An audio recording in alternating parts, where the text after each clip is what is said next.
So this project here, we're taking it into a couple of different steps. So the first step that I had you guys do is to work on creating cones, okay? So the cones can be drawn as though you are kind of looking down on them where you'll see the top, or if you're looking at them from the bottom, looking up at them, so you'll see the bottom. So it would start off with a triangle, very light, and you would go with a little halo on the top and a little halo on the bottom, these ovals.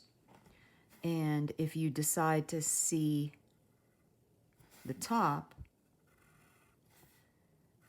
then you're making a line curved up, just like how this bottom line is curved, okay? If you wanted it to look as though you're looking at it from the bottom, you would use this oval here. You see this curve right on top here that's adjacent to these two lines. You would make the matching one right there. Okay? So that's how that's going to go. So the second part is, how can we add shading to these? So basically what we're going to do is we're going to pick a base color, and we're going to make a few stripes, dark stripes, and we're going to leave some areas completely white, and then we're just going to do some fading of some shadows in there, okay? So you're going to pick your base color. So I have red, and what you're going to do, let me zoom in a bit. What you're going to do is you're going to pick some spots where it's going to be crazy dark. 2-3 spaces, and you put some stripes in there. So then we're going to also do some shading to kind of just smooth out those areas. So when you're making these though, leave some areas pure white. So I have a white spot there. You know, again, 2 or 3 spots. Doesn't have to be any order, and you can have these things kind of fade very abruptly, but you definitely want to leave some areas white, and then that's what's going to really make it look like it shines. Now, to create deeper shadows, you could try using the opposite color on the color wheel, or at least a dark version of the opposite color on the color wheel. So here I'm going to pick a green. I'm going to pick a dark green. And I'm going to put that right along the stripe there. Right in the center. So that will darken it without using black. Because the black is really, I wouldn't use the black unless it's absolutely necessary, like maybe towards the very, very end. But you want these shadows to look a little bit softer. So to do that, you can add an opposite color or even a darker version of the color you're using. So if you have pink, you can use red. Okay, so that should look a little nicer. Now inside here, you can make that very dark. So I'm going to add the two opposite colors to make it really dark. So that's what you're going to be doing to each one of these cones here. Okay,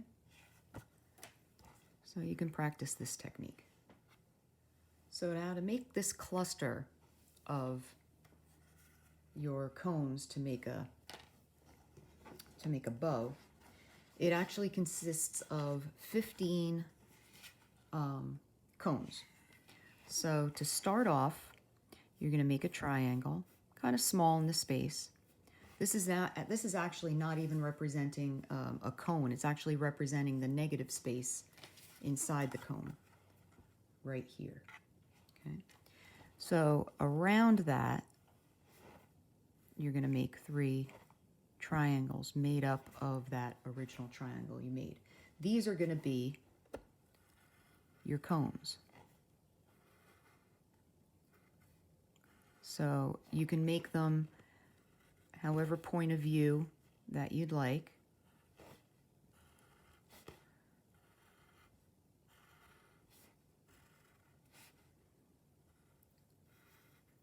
But if you see the bottom of it, you shouldn't see the top. If you see the top of it, you shouldn't see the bottom.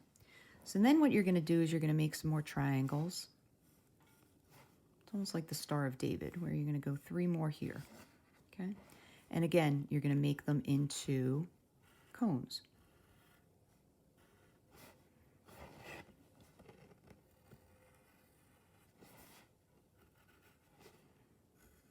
I always like to start off with the triangle and use that just as a guide. You can have them overlapping. Okay, here you can have them kind of sticking out like that. That's completely fine. So now we're going to go with 3 more. And the next ones are going to go right behind the original ones. There'll be one here, there'll be one here, and there'll be one over here.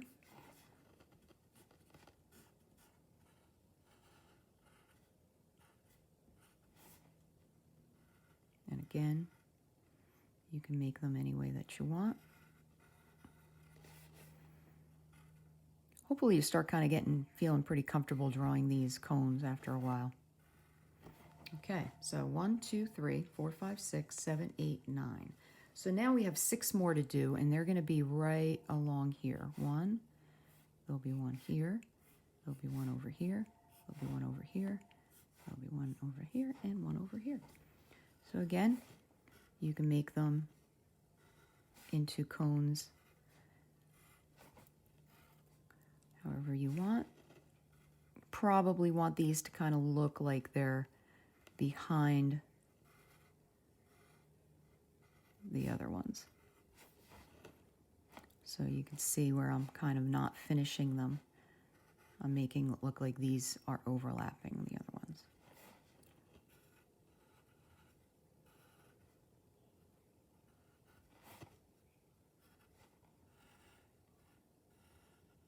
Okay, so that is it. That is going to be your bow.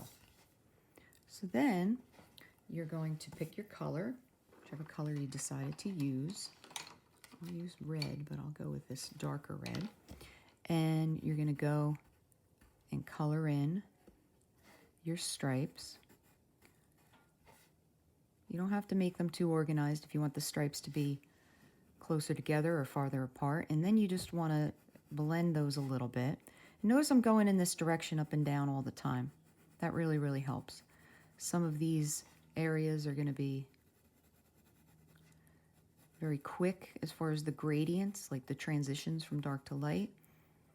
Some of them are going to last a little longer. But you want most of this to have a color. But you want some areas to just be left alone white, because those will be like those nice dramatic highlights. Okay, and then of course you can go with your opposite color or some other color to make a nice shadow in there, a nice deep dark shadow. Okay, and then you're just going to continue this process. At the very, very end, what I ended up doing is I did end up using black, and I used black for like outlines or really, really defined dark areas like in here and stuff. All right. One last thing that I want to talk about is around the background. So notice that this is a blue bow and I used an orange background. And when I colored it, I went darker and I even added some brown around the edge. And that really creates a nice illusion of three-dimensionality and solidness. So my suggestion to you is if you go with a red bow like I am, go with a green background and fill in the background with green, and then you can go a little darker around the edges to make that green really show up darker.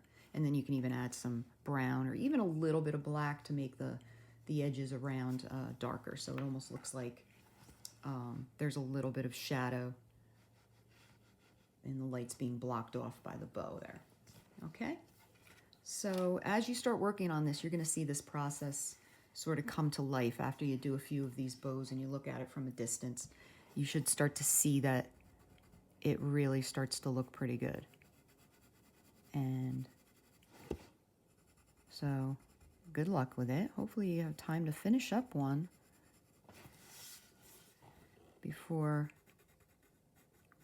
we go for holiday break. One last thing, I kind of made a mistake here. If I didn't get those highlights in there, I can certainly erase some of it and leave some of it for those highlights. I could even put some white colored pencil on top of there if I wanted to later, and that's what I did on here. I added some white colored pencil and it smoothed out some stuff, and it kept those highlights from really kept those highlights popping. Okay, so have fun with this process, and you can review this video as many times as you want. Hopefully this helps the process.